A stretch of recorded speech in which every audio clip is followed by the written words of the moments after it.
She vanished from her Texas home without a trace. A cheerleader, just 13, full of dreams and fire. Days later, the prime suspect wasn't a stranger. It was a man living in her home. What really happened to Hailey Dunn? Why did it take over a decade to uncover the truth? And how did the people closest to her miss the warning signs? This is a story of secrets, silence, and a murder that shook a town to its core. Stay with us, because the final twist will leave you speechless. It began with a missing girl. A 16-year-old cheerleader vanished from a small Texas town. No trace, no goodbye, just gone. Her name was Hailey Dunn, and she was loved. 10 years have passed, but the silence still screams. And the man many believe did it walked free for years. Now, the question haunts a broken family and a bitter town. Did her mother's boyfriend murder her? And did a mother ignore the truth to protect him? Colorado City, Texas, a town of oil rigs, back roads, and long memories. December 27, 2010, the morning after Christmas. A day that should have been filled with laughter and leftover pie. Became the day Hailey Dunn disappeared. Her mother said she went to a friend's house. She never arrived. She never came back. The sky over Colorado City was pale and still. The streets nearly silent. But inside one house, a secret had begun to rot, and a killer might have been sipping coffee in the kitchen. Hailey Dunn was more than a headline. She was vibrant, a cheerleader with wild dreams and a stubborn heart. She loved loud music, laughing until it hurt. She kept journals filled with doodles and heartbreak, and told her best friend she wanted to be a teacher. She was the kind of girl who lit up the room, who could argue with you 1 minute and hug you the next. A teenager growing into herself, fierce, flawed, and full of life. Her classmates still remember her laugh, and the way her sneakers squeaked down the school hallways. They remember her eyes, and how they looked right through you when she was angry. But mostly, they remember the silence that followed her name. Hailey lived with her mother, Billie Jean Dunn, and Billie's boyfriend, Shawn Adkins, a man with a soft voice and dead eyes. At first glance, he seemed quiet, even helpful, the kind of man who did not raise his voice or his hand. But behind closed doors, things were different. He watched her too closely. He followed her around the house, told her what to wear, what not to say. And when Billie was not looking, Hailey said he made her uncomfortable. She told a friend, "If anything ever happens to me, look at Shawn." The day she disappeared, Shawn claimed he went to work, then came back home. Simple, boring. But the company he said he worked for said he was never there. Police asked questions. He gave conflicting answers. They searched his computer, and what they found was disturbing. Violent images, torture, pornography involving young girls, masking fantasies of control, pain, and silence. He said it was just curiosity. But Hailey was missing, and the timelines did not add up. Her mother stood by him, even as police grew suspicious. Even when her daughter's name became a national headline, Billie Jean Dunn defended him on TV, sat beside him during interviews, said she believed him, said he loved Hailey. But neighbors whispered, friends backed away, and somewhere in the dusty brush outside town, Hailey lay buried. 3 months later, a search party found a skull, small, shattered, left to the wind and wild animals. Dental records confirmed it was Hailey. Her body had been dumped in a desolate field, near Lake J.B. Thomas, 20 miles from home. She had been murdered, stripped of her dreams, left like trash. No one had seen it. No one had stopped it. And the man she feared most was still free. Law enforcement said they lacked concrete evidence. No confession, no witness, just suspicion and a gut-chilling pattern. Shawn Adkins refused to speak. He was never arrested, never charged. But in 2021, more than a decade later, a grand jury unsealed an indictment. Shawn Adkins was arrested. Finally, the evidence they now had. Was it new, or had it been ignored for years? Was it DNA, a witness, or just pressure from a town that refused to forget? Inside the interview rooms, Police described his demeanor as oddly calm. He did not blink, did not tremble. He spoke like someone discussing the weather. When asked about Hailey, he paused and then said, "She was a good kid." When asked why his timeline changed so many times, he shrugged, said he did not remember. When pressed about the dark material on his computer, he leaned back, said it was just a phase. But no remorse, no tears, no urgency to find the truth. Hailey's room remains frozen. Posters on the wall, a hairbrush on the dresser, shoes under the bed. Her mother moved out. Some say she was running. Some say she simply could not live with the guilt. But others, they believe she knew. They believe she chose a man over her daughter. And that choice cost a life. The town has never healed. Colorado City's sidewalks still echo with questions. Did the police fail her? Did her mother betray her? And why did it take so long? There are wounds too deep for time. There are screams no one hears. And in this case, there's a girl with pom-poms and a future who never got to graduate. Now imagine it. The door creaks open. The room is dark. Hailey's breathing grows shallow. Footsteps. Heavy. Measured. Coming closer. A man stands in the doorway. Not a stranger. Not a monster from under the bed. A man she knew. Trusted. Feared. He raises his hand. And in that instant, everything ends. She does not scream. Or maybe she does. But the walls hold it in. And no one hears. Not her mother. Not the neighbors. Not the town asleep under the pale December moon. The room smells of sweat and dust. A lamp flickers in the corner. On the floor, one of Hailey's shoes lies sideways, untied, as if she was halfway out the door. Before he pulled her back, there is rage in him. Quiet, controlled, cold as a winter ditch. He had planned this. Or maybe he told himself it was just an accident. But monsters rarely see themselves clearly. He wraps her in a blanket, lifts her like dead weight, carries her through the back door. The night is still, too still.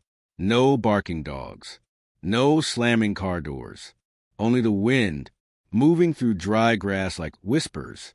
The car smells like smoke and fast food. He drives slowly, 20 miles west, past farms, empty fields, rusted fences, Lake J.B. Thomas. Desolate, dark, forgotten. He pulls over, kills the engine, and for a moment, there is only silence. Then he opens the trunk. What he does next, only he knows. The body was too far gone to tell. But the damage was permanent. Her spine fractured, her skull split, her final moments hidden beneath the dirt and weeds. He drives home like nothing happened. Lies down in the bed he shares with Billie Jean. She asks no questions. He gives no answers. And Hailey becomes a memory, already fading in the morning light. Billie Jean Dunn calls the police that afternoon, says her daughter never came home, says she is worried, but not too worried. She does not cry during the first interview. She fidgets. She stares at the floor. She says, maybe she ran away. But Hailey's friends say no. She was excited about New Year's. She had plans. She talked about boys, about college, about getting out of that house. Hailey did not run away. She was taken. Shawn sits beside Billie in TV interviews, his arm around her, a calm, patient face. The kind of man who does not panic. The kind who thinks he is smarter than everyone else. Even as the walls begin to close in, he smiles, says things like, "We just want her home." But the things he said to police behind closed doors, they do not match. He changes stories, leaves out times, adds made-up details. And still, no charges, no arrest, just suspicion. The town grows restless. Volunteers search fields. Drones fly over ravines. Billboards go up. But the name fades from the national news. Another missing girl. Another sad face. And the world moves on. But not everyone forgets. Local reporters dig deeper. Private citizens track timelines. Hailey's friends hold vigils. And then, 3 months later, a discovery, A searcher stumbles over something strange in the dirt. At first, they think it is an animal, but then they see the teeth, the delicate jaw, a skull, small, human. Police swarm the area. The press is called, and a mother is asked to provide dental records. Billie Jean complies, sits in silence, then says nothing when it is confirmed. It is Hailey. She does not cry, at least not in public. The case should have cracked open, but it didn't. No arrest, no press conference, just silence. The file goes cold. People whisper. Facebook groups explode with theories. But officially, there is no killer, no justice, no truth. Meanwhile, Billie moves on. She defends Shawn, says people are making things up, says she is grieving in her own way. But text messages surface, emails, things that make people wonder. Did she know more than she ever said? Did she choose denial over justice? Or was she afraid? Years pass. Shawn moves towns, changes jobs, keeps his head down. But behind the scenes, investigators never stop. They re-examine evidence, re-interview witnesses. And in 2021, they finally act. A grand jury meets. Shawn Adkins is arrested. He is charged with murder. 10 years after the crime. 10 years after the lie. 10 years after Hailey's voice was stolen. He is booked, fingerprinted, and locked up. But the damage is done. Too late. Too long. Too cruel. And now the trial awaits. But the truth? That still sits in the spaces no one wants to enter. The spaces between the things Billie Jean never said. The nights no one watched. The clues missed. And the girl no one protected. Imagine her again, standing in her bedroom doorway, eyes wide, breathing fast. She hears footsteps. She calls out for her mom. No answer. She backs away. Her journal open on the desk. A heart doodled next to the name of her crush. She wants to run, but he is faster, stronger. He smiles.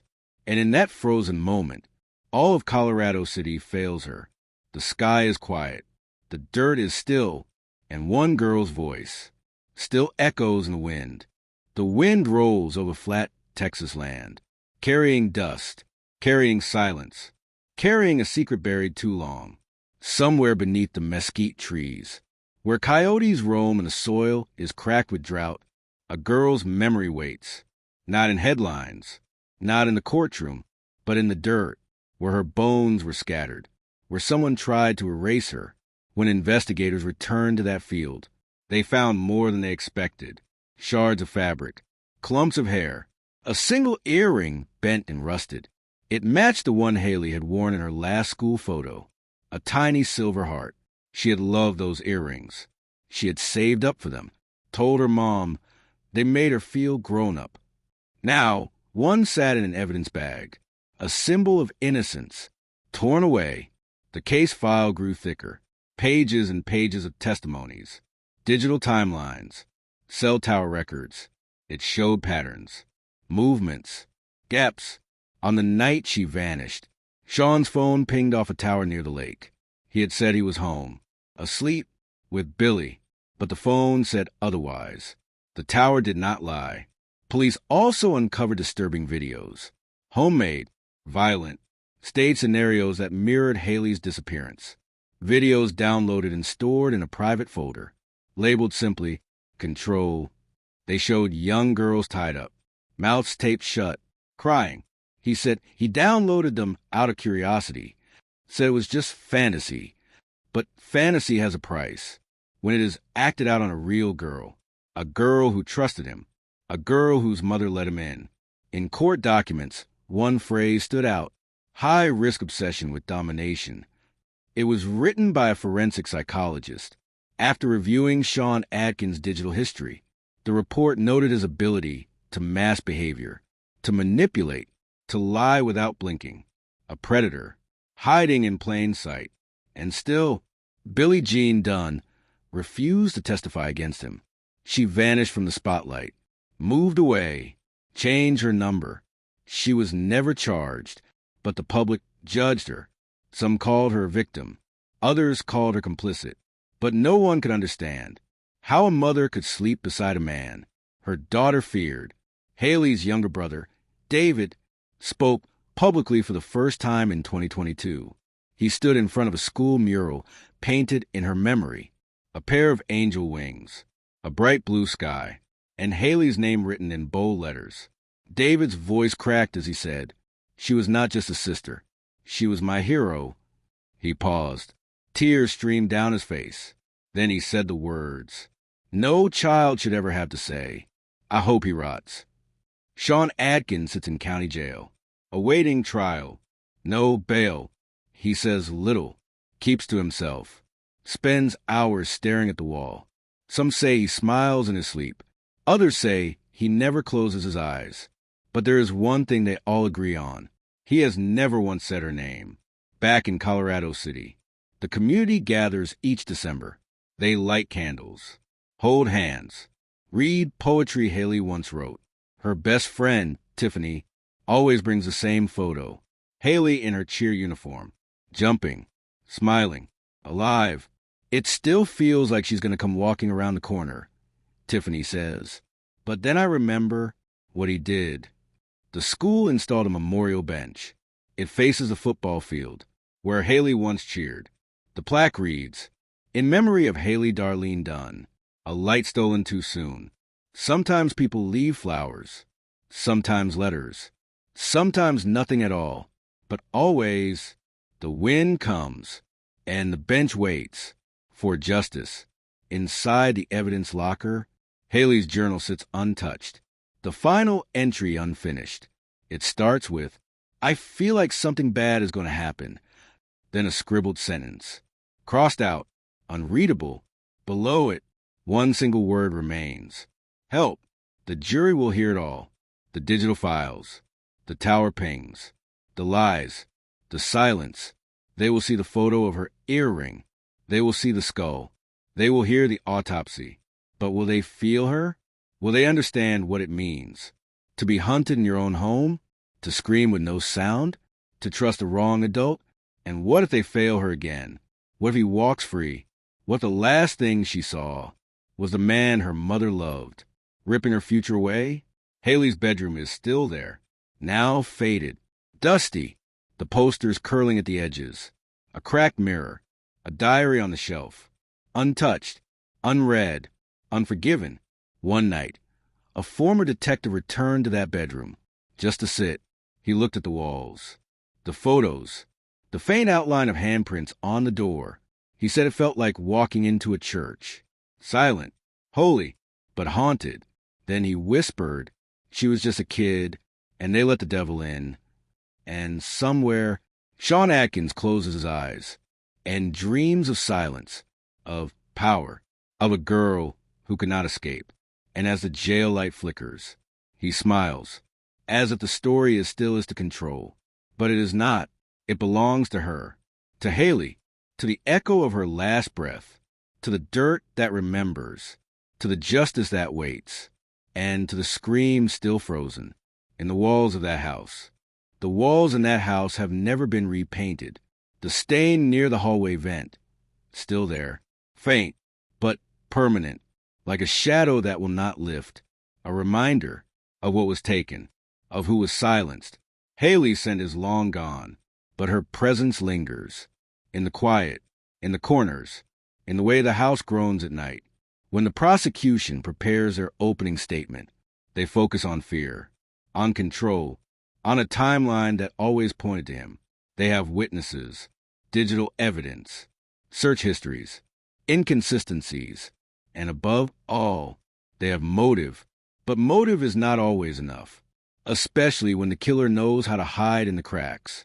In a locked drawer inside an evidence room in Mitchell County sits a disc labeled with a date, December 27, 2010. It contains recovered surveillance footage from a gas station 25 miles from the Dunn home. At 1:43 a.m., a silver car pulls up. A man steps out, tall, wearing a hoodie, face turned away from the camera. He walks inside, does not buy anything, just stands there. His hand shakes. He looks back toward the parking lot, then turns and leaves. The clerk remembered him, said he looked nervous, pale, like he had just seen a ghost. That was the night Hailey disappeared. The defense argues there is no smoking gun, that everything is circumstantial. That Shawn Adkins is being tried in the court of public opinion, not the court of law. They say the media poisoned the case, that the town needed someone to blame. They do not deny the disturbing content on his computer. They just say, it proves nothing, but it does. It proves what he was capable of imagining. And sometimes what we imagine is exactly what we act upon. The prosecutor calls it pattern, a slow descent, from fantasy to flesh, from desire to death. They show the jury Hailey's school photo. Then the images recovered from his hard drive. The contrast is unbearable. A smiling, hopeful teenager, and a collection of horrors that make seasoned detectives turn away. In a small pew near the back of the courtroom, Hailey's grandmother watches every day. She clutches a cross in her palm, whispers prayers, but her eyes are not on the lawyers, or the judge, or even Shawn.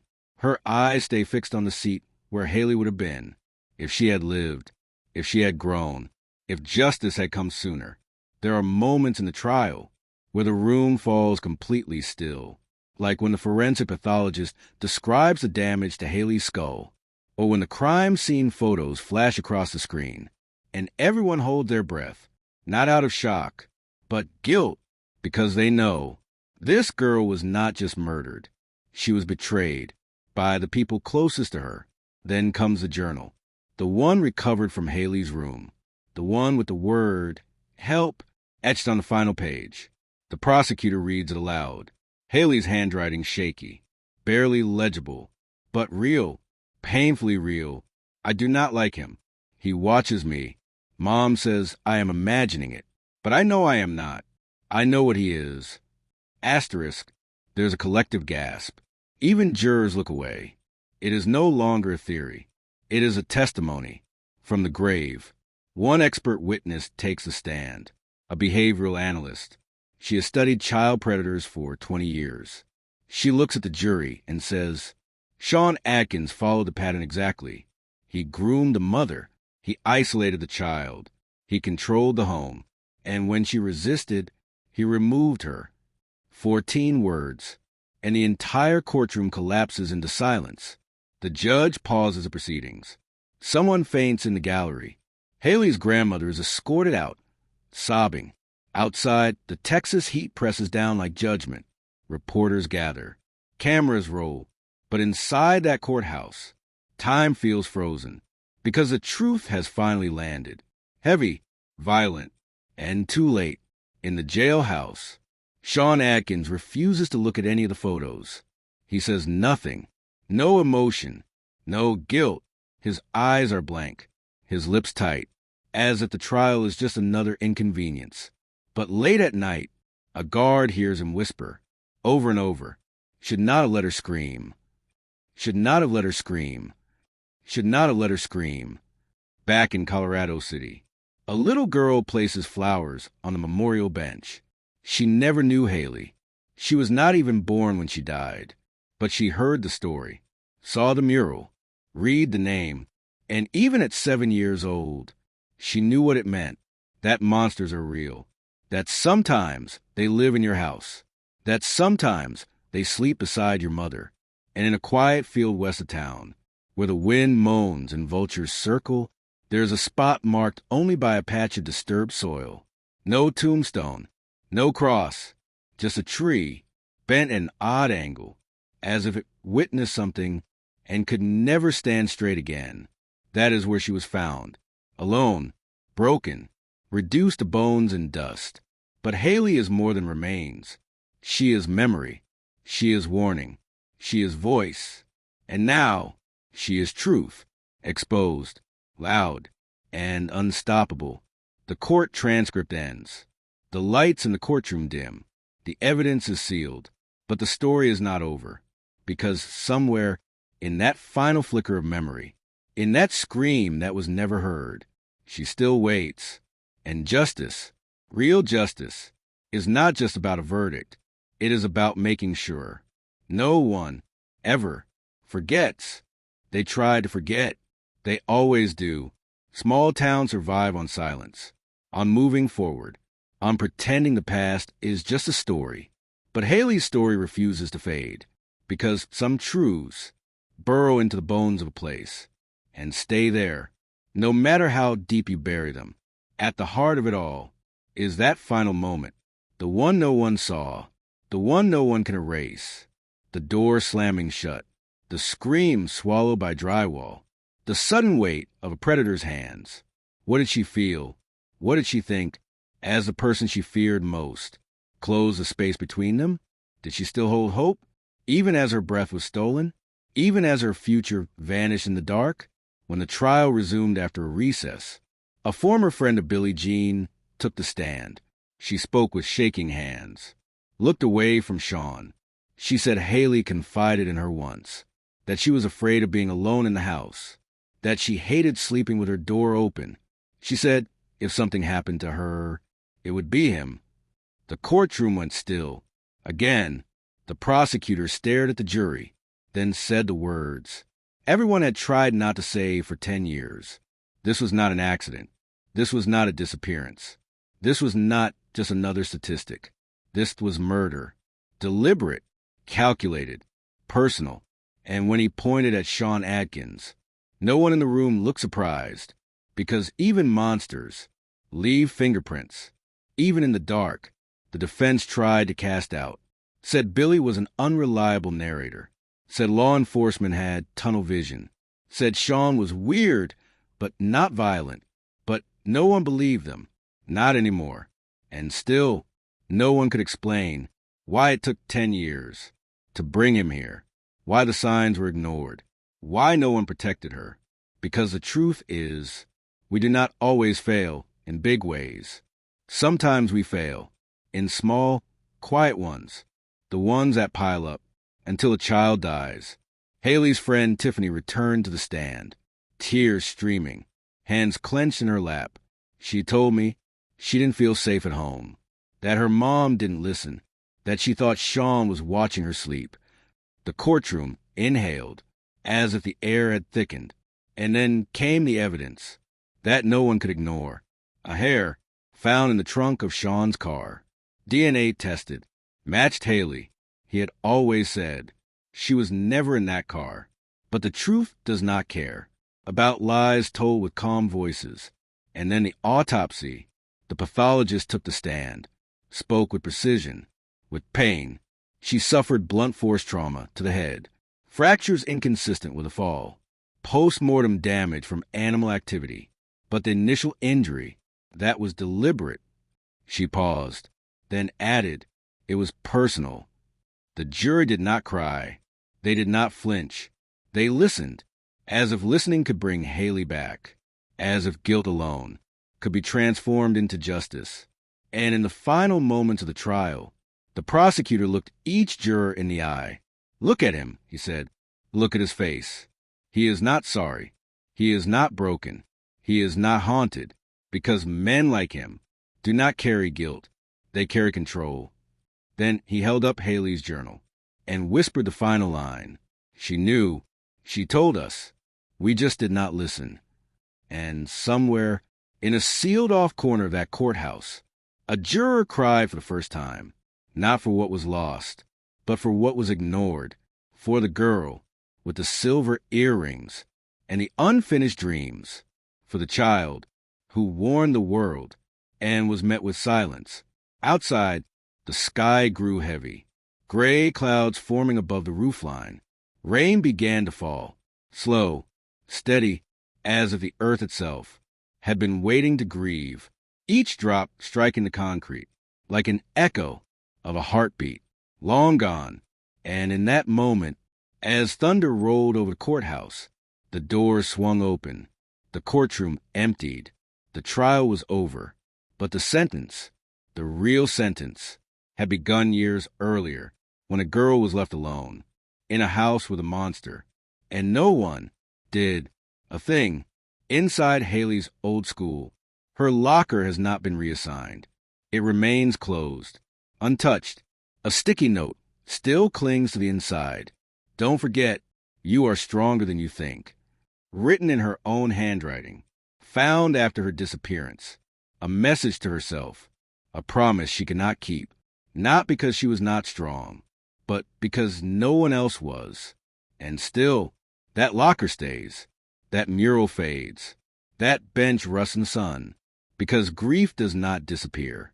It lingers, lurks, lives. And the ghost of Hailey Dunn walks beside every child who whispers a fear and is not believed. Every girl who sees the danger before the adults do. Every teenager who screams in silence. She did not get to grow up, did not get to go to prom, did not get her first job or her last hug. She got a field, a skull, a trial, 10 years too late. And in that final scene, that one moment frozen in time, a door creaks open, a girl backs away, the shadow of a man fills the hallway. She reaches for her journal, the last light flickers, and the scream, the one that should have shattered walls, is swallowed by silence. 10 years, a decade of waiting, of not knowing, of aching silence echoing louder than answers.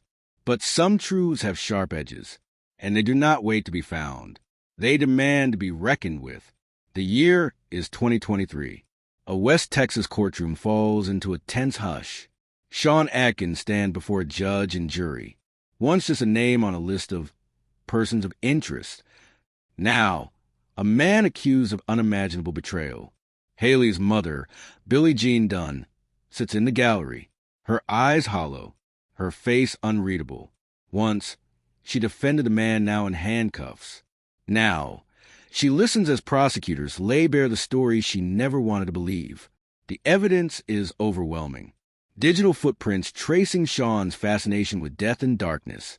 Photos, videos, macabre fantasies saved under his name.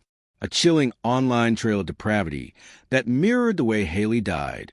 Witnesses describe his manipulation, his temper, the way he isolated Billie from friends and family, and the way Hailey, brave, bright Hailey, seemed to pull away in those final months, like she was shrinking inside her own home. Forensic experts reveal the condition of Hailey's remains, found in a desolate field off Highway 208, so decomposed, so scattered by animals, that her cause of death was never formally identified. But the prosecution paints a picture with more than bones. They offer motive, means, opportunity, and above all, the absence of anyone else who could have done it. The defense falters. There are no alibis, no new suspects, no answers that make more sense. And in the end, there's only one conclusion. On June 14th, 2023, Shawn Adkins pleads no contest to murder. He is sentenced to 35 years in prison. But for many watching, it feels hollow. Not justice. Not really. Just an ending. Outside the courthouse, reporters ask Billie how she feels. She does not cry. She says only one thing. Hailey was a light in this world. She deserved to grow up. She deserved to be believed.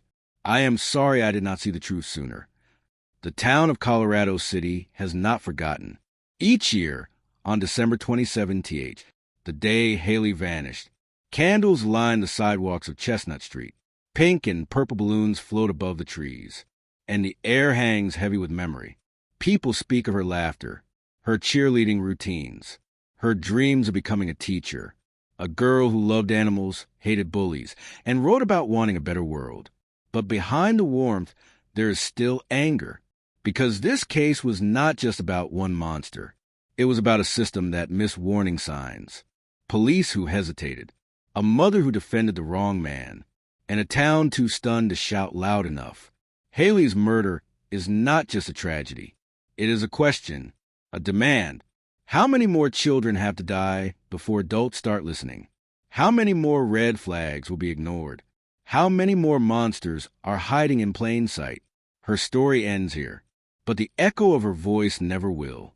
Hailey's light remains, in whispers, in wind, in the faces of every child still waiting to be protected. And sometimes, when the West Texas dusk turns quiet and gold, locals say you can still hear her name, carried on the wind, softly, like a prayer, like a warning, like a ghost refusing to be forgotten.